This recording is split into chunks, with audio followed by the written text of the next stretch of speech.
Investment decisions made by the financial manager involve the long-term commitment of a company's scarce resources in long-term investments. We refer to these decisions as capital budgeting decisions. These decisions play a prominent role in determining the success of a business enterprise. Although there are capital budgeting decisions that are routine and, hence, do not alter the course or risk of a company, there are also strategic capital budgeting decisions that either affect a company's future market position in its current product lines or permit it to expand into new product lines in the future. A financial manager must also make decisions about a company's current assets. Current assets are those assets that could reasonably be converted into cash within one operating cycle or 1 year, whichever takes longer. Current assets include cash, marketable securities, accounts receivable, and inventories, and support the long-term investment decisions of a company. Another critical task in financial management is the risk management of a company. The process of risk management involves determining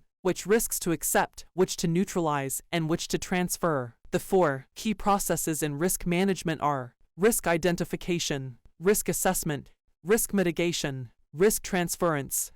The traditional process of risk management focuses on managing the risks of only parts of the business, ignoring the implications for the value of the company. Today, some form of enterprise risk management is followed by large corporations, which is risk management applied to the company as a whole. Enterprise risk management allows management to align the risk appetite and strategies across the company, improve the quality of the company's risk response decisions, identify the risks across the company, and manage the risks across the company. Typically, the coverage of financial management focuses on financing strategies for a mature company. However, for a startup company, there are unique issues that an entrepreneur, founder of a company faces. This subfield in financial management that deals with financing strategies for a new venture is referred to as entrepreneurial finance. The topics include ownership and control of the new venture, how alternative funding sources may have an impact on that control as the venture grows, alternative financing vehicles, sources of financing, and strategies available to entrepreneurs, founders at various stages of a venture's development. Investment management. Investment management is the specialty area within finance dealing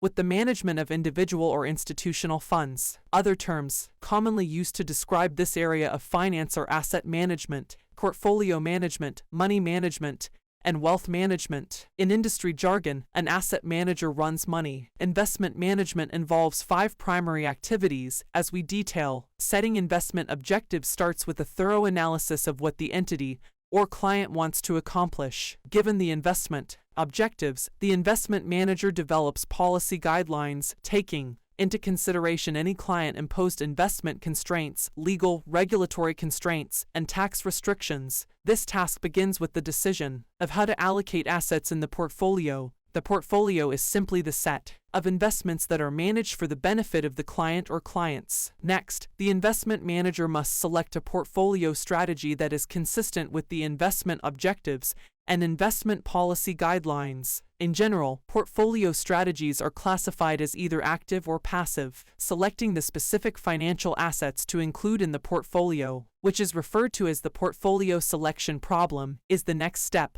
1952.3 This theory proposes how investors can construct portfolios based on 2 parameters, mean return and standard deviation of returns. The latter parameter is a measure of risk. An important task is the evaluation of the performance of the asset manager. This task allows a client to determine answers to questions such as, how did the asset manager perform after adjusting for the risks associated with the active strategy employed? And how did the asset manager achieve the reported return?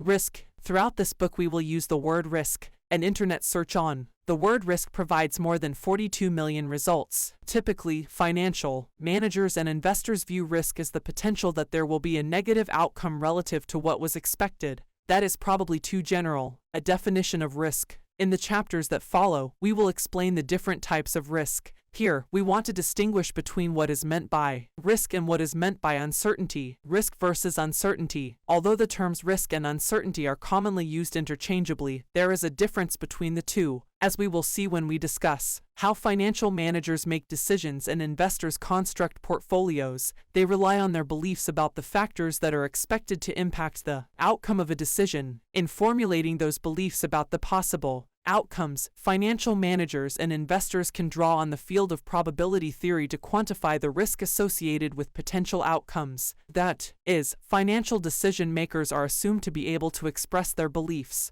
in the form of probabilities. Economists make a distinction between risk and uncertainty based on how probabilities are derived. A century ago, Frank Knight distinguished between risk and uncertainty, for he argued that risk applies to decision-making in which the outcome of the decision is unknown, but the decision maker can fairly, accurately quantify the probability associated with each outcome that may arise from that decision. Knight called this measurable risk or risk proper. Knight viewed uncertainty as situations in which the decision maker cannot know all the information needed in order to obtain all the